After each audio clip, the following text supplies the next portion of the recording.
आज की वीडियो में हम लोग जानते हैं कि प्लेन 40,000 फीट की ऊंचाई पर ही क्यों उड़ते हैं। क्या नीचे उड़ने में कोई खतरा है? इस वीडियो के साथ बने रहिए, बहुत ही इंटरेस्टिंग वीडियो होने वाली है। चलिए इस वीडियो को शुरू करते हैं। हवाई जहाज यात्रियों को लेकर करीब 40,000 फीट की ऊंचाई पर उड़ते हैं।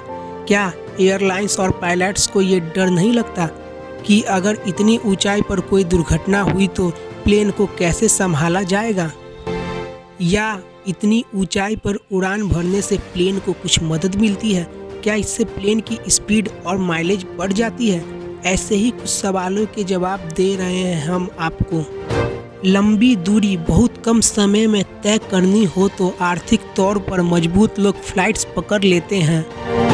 पैसेंजर फ्लाइट्स 10 या 20,000 फीट की ऊंचाई पर नहीं बल्कि 40,000 फीट या इससे कुछ ज़्यादा एल्टीट्यूड पर उड़ान भरते हैं। अक्सर जब बहुत ऊंचाई पर फ्लाइट्स में कोई गड़बड़ी या घटना होती है तो नतीजे काफ़ी भयानक होते हैं। इसके बाद भी हवाई जहाज को कम ऊंचाई पर क्यों नहीं उड़ाया जाता है? क्या इससे फ्लाइट की स्पीड और माइलेज बढ़ता है? क्या इतनी ऊंचाई पर हवाई जहाज उड़ाना आसान होता है? फ्लाइट्स को बहुत ज़्यादा ऊंचाई पर उड़ाने के कई कारण होते हैं। एक कारण तो यही है कि कम ऊंचाई पर हवाई जहाज को काफ़ी घने एयर मॉलिक्यूल्स के बीच उड़ान भरनी होती है। वहीं बहुत ज़्यादा ऊंचाई पर हवा पतली हो जाती है और एयर मॉलिक्यूल्स करीब करीब न के बराबर ही होती है। इससे एक तो हवाई जहाज को पूरी क्षमता के साथ उड़ाने में आसानी होती है, वहीं किसी तरह की रुकावट नहीं होने के कारण प्लेन का माइलेज भी बढ़ जाता है। पक्षियों और बादलों का नहीं रहता डर।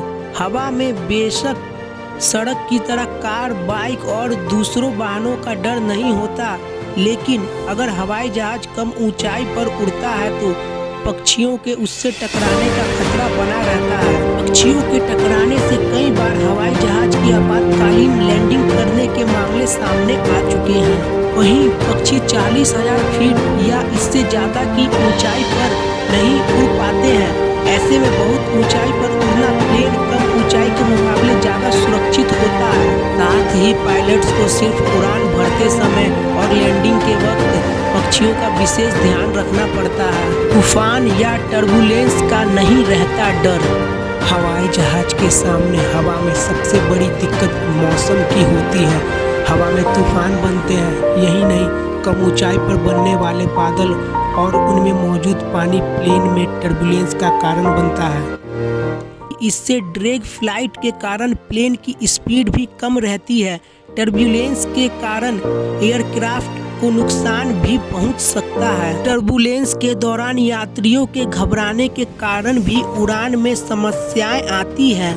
वहीं अगर प्लेन 40,000 फीट की ऊंचाई पर उड़ता है तो बादल उसके नीचे ही रहते हैं। बादलों के नीचे रहने के कारण इस तरह की कोई दिक्कत से पायलट को 2-4 नहीं होना पड़ता है।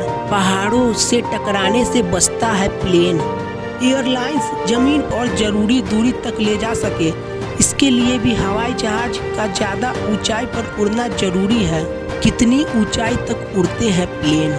एरोप्लेन को ज़्यादा ऊंचाई पर ही उड़ाना बेहतर है तो इन्हें 50 या 60 फीट के एल्टीट्यूड पर क्यों नहीं उड़ाया जाता है?